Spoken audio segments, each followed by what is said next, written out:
What's going on, everybody? Welcome back to Bond's Apartment. Look who I have. David Zaritsky. What's How going are on, you, brother? sir? How you doing? It's not super shocking that you're here, considering we're at your house It would be weird with if all you your were props. doing a video without me, but it has happened before. Yes, I think it has. Yeah. So what you might gather by seeing these props is we are talking about Goldeneye. Oh, 30-year anniversary coming up shocking. of Goldeneye. Shocking. So I want to ask you a few different questions. Let's do it. Let's start with, how does the film rank for you? Is it top 10, top 25? My last ranking that I did, I believe it was, believe it or not, 16 or 17. Ooh. So, Ooh. and I'll tell you why that is. I really like Goldeneye, Yeah. but I don't think that I love it. Ooh. I do think that it would probably go up a little bit in my ranking today, but it still falls, and I'm sure we'll talk about each one of these components, it still falls a little bit below Tomorrow Never Dies for me. Oh, okay. I just don't have as much fun, and I just rewatched it recently because I was doing another discussion with Joe Darlington. Yeah. And what I found was it definitely does smack of the 90s, Yes. and it's not my favorite outing with Pierce Brosnan's portrayal of James Bond. Die Another Day is, for sure. Die Another Day is just the highest of echelons. Yeah. But it's just one of these things that for over time, it's lost its relevance for me a little bit. But on top of that, I'll tell you what the difference is, and I'm sure we'll explore this aspect, Yeah. is it did not introduce me to Bond. It did not introduce me to video games. Like, this was not my magical moment. Goldeneye was not my invitation into the house. Yeah. So like you touched on, for me, it's the opposite. It's top 5. Top 5. Yeah. Still. Oh, yeah. Because it is the reason I know Bond. It's the reason I love watches. And it's kind of funny. I've never put it that way, getting into video games, like, as a whole. I mean, I think I played a little bit of Sega Genesis. Yeah. Very little. And then I remember one day my dad came home from work, was like, "Hey, I'm taking you to the Toys R Us to buy this Nintendo thing." I had no idea what it was. I was young. And Goldeneye was, and as most people say, probably one of the best games It is. ever. It is a very great game. So for me, it was playing a game like that and then seeing a film that was, I say shot for shot. I mean, nowadays they don't do that so much. It was pretty close to shot for shot. You felt like you were in the movie when you were playing the game. Totally. So that helps. But do you like the game more than you like the movie? No. Okay. No, I love watching the movie. Did you love the movie first and then the game came out, or you loved the game and then you went back and saw the movie? I didn't even know the movie existed. See, this is something that I've talked about. You have an unfair advantage to loving this movie because you were like, "Oh my gosh, there's a movie behind the video game," and it was like this magical moment. Yeah. I mean, that I didn't know introduced that. me to Bond. I remember needing the Goldeneye watch, and you're talking maybe I was 7 or 8. You were conscious that there was a watch out there that you could get? Oh yeah. Yeah, I mean, you got to remember, we were growing up with computers and That's true. you know, so, and I remember telling my dad I wanted to watch. Fossil had like a very similar stainless steel with like a blue Wasn't there dial. also like a watch that looked like the one in the game? Yes. That I never had. Okay. That I actually didn't know that existed until probably the last 3 or 4 years. It's pretty cool, actually. Yeah, very cosplay. Oh, it's very costly. But my dad was like, go wash your mother's car and my car, and I'll take you to buy the watch. So Wait, what? like the Fossil watch. Oh, okay. Not the Omega watch. Yeah. But, so how That's does a good how does dad. it hold up for you? Is it something that you can still watch today and say, and I know it's not one of your favorites, but can you watch it and say, "Oh, this is a good Bond film. It's got the Bond formula. Brosnan's good. Characters are good." It's a great Bond film. It's so, to me, it's hollowed ground in the way that Goldfinger is. But Goldfinger is not my favorite Connery film. And just like Goldeneye is hollowed ground. It feels very special when I'm watching it. And I won't just watch a little excerpt. Like when I sit and watch Goldeneye, I'll watch the whole damn thing from beginning to end. But I don't have as much fun and enjoyment with Goldeneye as I do actually many of the other Bond films. It's just, it would never reach my top 5. Possibly not even my top 10. It does kind of have a little bit more of a darker tone to it, too. Do you feel like it's like slightly darker than Tomorrow Never Dies? Or Visually and tone. Yes. Like, tone-wise it does. Certainly it's not as fun. but visually it's got this kind of like Russian sepia over it. Not Yeah. even sepia, it's just like this darkish gray Yeah. that comes Hue. over everything. Yeah. His suits are dark. You know, he's a little bit more serious. He's in his freshman year outing. Yeah. So I always say this about Brosnan in Goldeneye, and people may disagree. I feel like Brosnan is playing James Bond, whereas in the subsequent ones, like Tomorrow Never Dies and The World Is Not Enough, it's Brosnan's version of James Bond. He is James Bond. He is James Bond. Yeah. Like, he's really coming to his own. Like, Tomorrow Never Dies, he's quippy, but I feel like he's inhabiting it and not sitting there acting a page. Whereas I almost feel like, I have the analogy. I feel like Brosnan in Goldeneye is a theatrical version of James Bond. Nice. Like if he was in a theater on a stage playing James Bond. Yes. So let's get a little nerdy here for a Oh, second. now? That we haven't been forever. Now we're going to get nerdy? Buy me a pint. So Close the door! Brosnan was... Alex! Uh-oh, we're losing it all. It's Boris's lighter. Natalia! Sorry. It's okay. I was just waiting for that to all catch on fire. So Brosnan was cast as Bond, Yes. then lost the role because of Yeah. Yeah.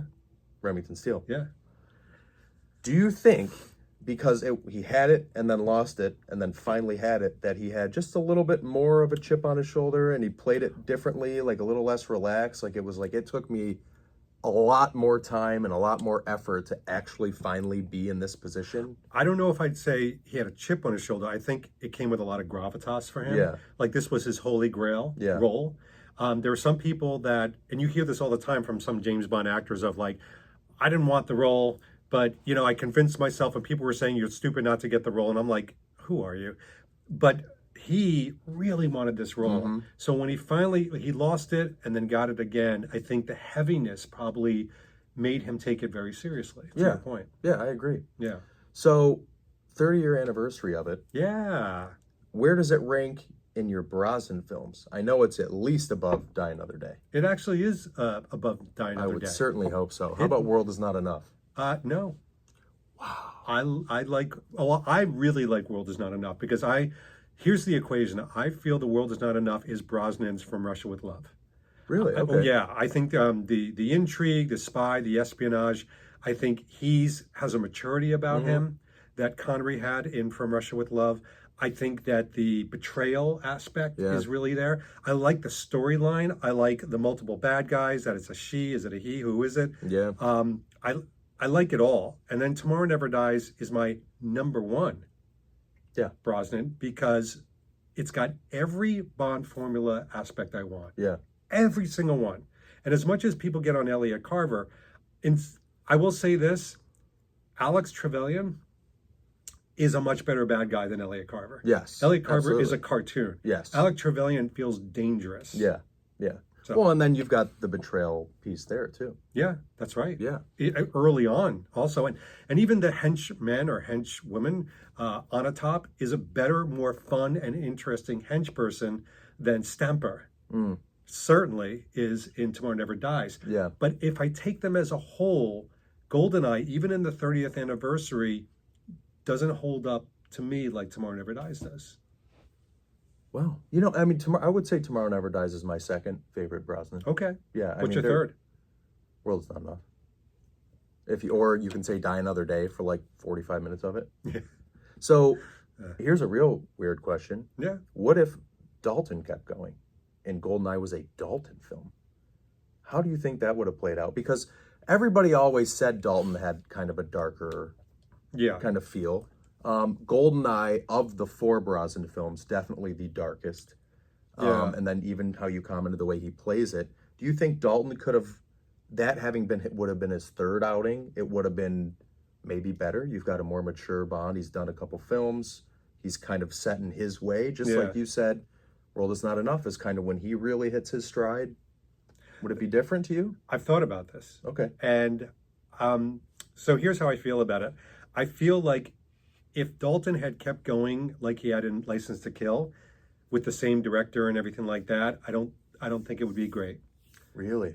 Well, because they were doing this kind of 80s sensibility type approach that I just don't think connected very well, you know, getting into the 90s. But I think that the reason why Goldeneye works is because in 1995 they hired Martin Campbell. So my answer is it depends on who they pair Dalton up. If they had Martin Campbell with Dalton, Yeah. I think it would be fascinating.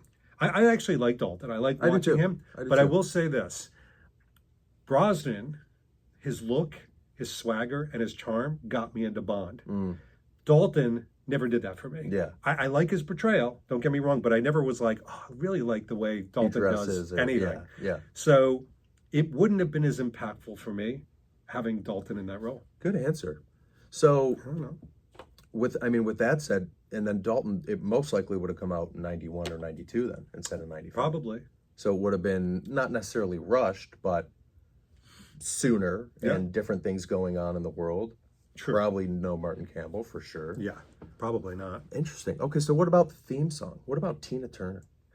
Oh, I love that theme song. Me too.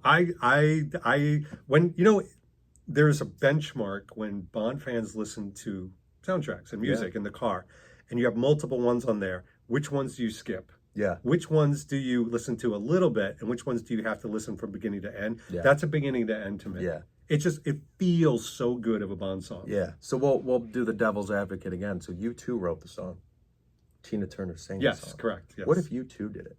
Nowhere near as good, I don't think. No, but cool. Yeah, cool. I'll Kind try. of like Radiohead's version of Spectre. Yeah. Like interesting song, Yeah. but just not the vibe. I think, who else could have done that song really well is Sting.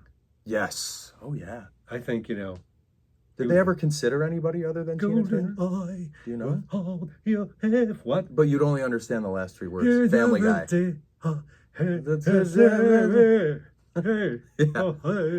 He's the Bob Dylan of our era. Yes. Did they ever consider anybody other than Tina? Is that They public probably knowledge, did, but or- I'm not a music aficionado. That's a different channel. Do you sit down and watch the movie? I did. I Well, did. how about in November? How about like the day it came out?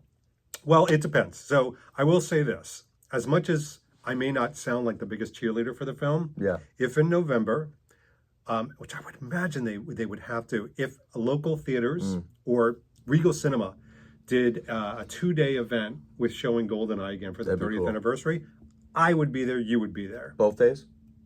No, just one. I'd go both days. Who's got that See, this time? is the problem. Who's got that time? It got me into the movie, and I was talking to Would you get somebody tearful? else. No, damn no, it. because unlike some of the more recent ones, it's a triumphant film at the end. He gets Well, I didn't the mean girl, would it he get you doesn't sad? die. Nostalgic wise, like sometimes, like when I just recently watched the anniversary of The Empire Strikes Back, Yes, I get it. some of the scenes I was like, oh my God, I'm a child again. Yeah. Yay! Look at the day. Sounds like I'm dominating. You know what? I've come up with more questions. We're going to keep going. I think we should. I think they want that. We're going to keep going. So you mentioned Trevelyan being a more solid villain I do. than Elliot Carver. Yes. And Stampa. And blah, blah, Stampa! blah. So what are if you had to pick like your top two things that are great about Goldeneye, what would they be? And do something other than the villain since we've touched on the villain. Top two things that are great. Mm-hmm. The tank chase. Oh, nice. Okay. Tank chase scene is still so much fun. Yeah. And so epic. Perrier. Yeah, exactly. But just so ingenious the way that they did that. And that was Chris Corbould, one of his first jobs, which Nice. is amazing in that respect. And then I would say the second thing is, and again, I'm going to be theatrical with this, Brosnan's theatrical movements as Bond. Yeah. Like the way he opens doors, the way he does things, the way he does action, the way he like shoots. He does this like arc thing where he's like, he holds it up high. Like he's got such an angularity Yeah. to him that I think he moves incredibly well. And his action-oriented scenes, he's a charming Bond that doesn't look like he can move well. Like Roger Moore was a good-looking guy that couldn't move well. Right. But right. Brosnan brings it. And I Yeah. think those two aspects, they're not really talked about a lot. But certainly the movement of Bond, the movement of Brosnan is a highlight. So what are the two things, are there anything you like really dislike? 100%. What about like cringy? Cringy is the soundtrack. Oh, Not Tina Turner. Yes, yeah. The ooh op eep op or Yeah. easy but map blah blah blah blah It's like a bunch of bing bangs. bing bing bing bing bang bong bang Yeah. shama It's body like bang punch it's like a pot falling down the stairs. Your audience thinks I'm having a seizure right now. Probably. They're like, It's the he doesn't do this in soundtrack. his own videos. Oh, I do. Yes, he does. I just don't. But no, I hate the soundtrack. Not dislike. I crave Yeah. a true ballady, musicality Bond soundtrack underneath this wonderful film. Yeah. In fact, I will tell you right now, if there was a Bond soundtrack, go up the ranking. That's how much it brings it down. Yeah. The other thing that I'll say that I'm like, with, even though I find it a little charming, but I don't think it like holds up well, is the miniatures. The miniatures really look like miniatures. Like I'm not sitting there going like, 1995. They're looking like Moonraker. Yes. In the 70s. And it's all these years later, and you're like, dude, it's 1995. Yeah. I think we could have done a little bit better. Yes. So what about somebody Dark like Man. Xenia? Where's Xenia? Good, bad? Phenomenal. Yeah. I nice, okay. I love her. I love her portrayal in there. She's batshit crazy fun. To me, she's almost like the Jaws Yeah. of the era, just like really fun and crazy.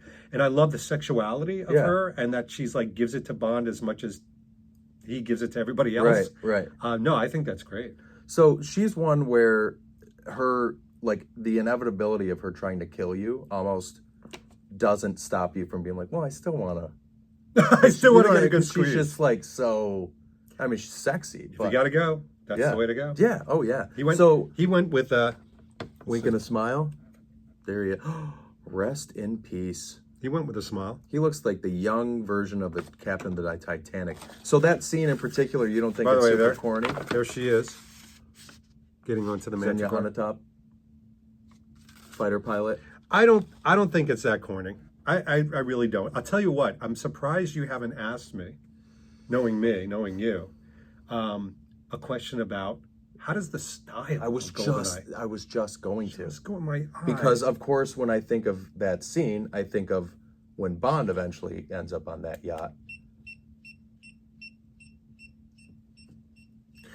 yes, Is that a magnet too? yeah, it is. Nice. Never mind. No. It's fake. It's So the blue blazer, Amazing. double-breasted, everybody loves it. Amazing. That's still amazing. cosplayed every day. And even with the blue shirt and the tan pants, pants are a little big for me. Mm-hmm. Yeah. I'd wear it a little bit differently, but not too big. The suits, gorgeous. The Brioni. three-piece suits, the Brioni. I mean, he looks so good in this. I think all the styles, including his commando outfit at the end, are amazing. If I saw these in a Bond film today, I wouldn't blink twice at it. Yeah. He looks fantastic. So how about the introduction of Omega to Bond in Goldeneye? Oh, Obviously, Huge both heart of for us. it. Yes. yeah. That I will say this: the Goldeneye movie, from a watch standpoint, got my engines going. So it was like fill her up, put in premium. All right, Fill ignite up, it. please. But it wasn't until Tomorrow Never Dies where I saw it more in action. Like here, you see the laser and Yes. stuff like that. Yeah. But Tomorrow Never Dies had so much going for Yeah. it, and so much promotion around it. Like it wasn't an experiment anymore to have Yeah. a watch in a Bond movie. Yeah. And yeah, those two movies I was done after that. So what's cool nowadays too, making videos like this, and of course I'll have to flash it up here. There's like really high quality pictures of him using it with the laser, Yes. which is nice. But then Tomorrow Never Dies, we talked about yesterday, because David actually, for maybe the second or third time since I've known you, had your Tomorrow Never Dies watch on all day. That's it. And that, for a young kid watching that, when they're in the bike shop and it's just all these gadgets and all these guns, and he literally holds it up and says, "This looks familiar." Yeah. You just think like, how cool it'd be to have a whole thing of watches like that. So that immediately took that, getting the engines running in Goldeneye and just skyrocketed it when he literally held it up in Tomorrow Never Dies? Or was it just the fact that he's got it, now it's automatic, and now they're putting a little more emphasis on it in Tomorrow Never Dies? Between Goldeneye and Tomorrow Never Dies, there was an incredible amount of promotion from Omega. Omega Yeah. said, it's not an experiment anymore. This is going to work. Let's put all the money into it. And I kept seeing magazine ads. And Yeah. even before the movie came out, I knew I was going to love that watch. Then it comes out, and that watch is a co-star. Yeah. There's so much going on with that watch. And I'm like, that's it. It's over. So take away the gadgets then. So say in Goldeneye, he doesn't use it as a laser. Do you feel like, just with like Omega's history, the way, just the design of the watch, Do you still feel like it makes total sense? Now it does. Yeah. But back then, no. I think I will tell you, through the Brosnan era, the fact that it was a gadget Yeah. was a huge magnet for me. Oh, okay. It was huge. It wasn't like, oh, that's a beautiful accessory. Yeah. I wasn't there at that point. Yeah. In the 90s, I was like, holy cow, that is a gorgeous gadget that he can wear all day, because I was into the fantasy aspect Right. of it. It wasn't until later that I really got to know the brand, that I studied it, that I'm like, you know what? This is really interesting history. Historically, it makes sense. Yeah, and design-wise, it's beautiful. Yeah. So obviously, world is not enough. Then it turns into a grappling hook. Mm-hmm. So you've got laser, grappling hook, various different attributes. Yeah. Let's watch. Detonator. Of Brosnan's era. Era. What's your favorite use of gadget? I'll give you my best and I'll give you my worst. Okay. So I think the best is the detonator. Okay. Because, well, I'll tell you why, because it's the most realistic. Yeah. Like a laser is a laser in a watch. It's like crazy. Right. It's crazy. It's not my worst though. My worst is the grappling hook. Yes. I mean, the fact that you could have a spool in there that long, that Strong it would have enough. that much power to Yeah. get into something, even if it was fired like a gun. Yeah. That it could hold that much weight Yeah. and send them up that quickly. And what's the engine inside that's making it ravel up like that? I mean, there's so many things. And yes, I get it. Right. Tourbillon watch. Right. It's a fantasy, but still, it just goes a little too far. Yeah. Well, it's interesting how you and I were you into watches much before seeing Goldeneye? A little bit, yeah. Yeah. I like so I have my Rolexes and things like that, or I had a Tag Heuer. oh, okay. Beautiful. I've seen that Yeah, actually. yeah. Yeah. Yeah, and I loved it. Still do. So did that have any relation to Timothy Dalton at all, or was that just kind of the young I just fell in love young with it. professionals watch? It was the thing that if you couldn't afford a Rolex, Yeah. that's what you got. I didn't really know Omega until Goldeneye. Wow. Yeah, Interesting. Same here, I guess. that's how it is. Very interesting. Can I ask you a question? Please? So, 30th anniversary of Goldeneye, very meaningful to you. Yeah. Top 5. How are you going to, beyond putting out this video, how are you going to celebrate it? Good question. So, All right. very long story short, I used to own the Goldeneye watch. I sold it to a friend, Oof. and I regret it. So I told my wife, before November, I will rebuy it. Not that one, obviously. There's still quite a few available, but that is probably going to be my biggest version of celebration. Yes. Is just rebuying that watch and never selling it again. Like, I don't know why I did. I wasn't, I had the Planet Ocean. I wasn't wearing it a ton. I was like, oh, we'll put it up and see. And it did like go up in value. And I kind of fancied myself like an investor in that, 3 weeks. But just dumb mistake. Did you, as like the second it sold online and you saw that it was sold, yeah. did you regret? Well, yeah. And Or I did think, it take time? No, I regretted it pretty immediately. Like you were like, oh no. Well, it was just like packing it up and like, yeah, just not my finest hear you. hour. But yeah, that's how I'll celebrate. I mean, I'll watch. And, I think we have a Nintendo Switch at home. I made the move Ooh. from Xbox to PlayStation. Yeah. So I think I'll download that re-release Goldeneye on the, I'll just do like a whole Goldeneye. I played day. it on my son's Switch. Nice. It's a lot of fun. Yeah, I think I'll steal this. Yeah, good. I don't know if the battery's working. No, it's there's like forget it. The batteries are dead. All right, I'll fix it later. It could be similar to like Oh my me gosh. trying to get the GPS going in the Aston Martin and breaking a GPS whole tracking button. system. Should we sing this song for the way out? Yeah. Do you remember how it Dun, starts? dun, Dun, dun. dun, dun, Slower than that. dun, dun, dun, dun. Dun, dun, dun, dun, dun, dun, dun, dun, dun. Goldeneye. Or Something something secret, a popcorn popping, monkeys flying, cats are meowing, never happened. You know the way.